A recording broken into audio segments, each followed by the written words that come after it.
Township Entrepreneurs Stories is a web series proudly brought to you by T.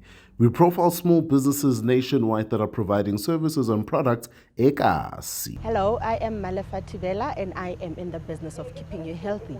I'm the founder and director of Herbals, a complementary and alternative health solutions company that was founded in 2021 but has begun operations in 2024.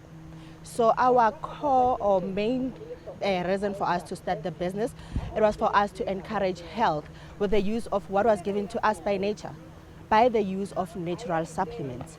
So we offer African traditional medicine, herbal remedies, probiotics in a tea bag, in a tonic, and in capsules.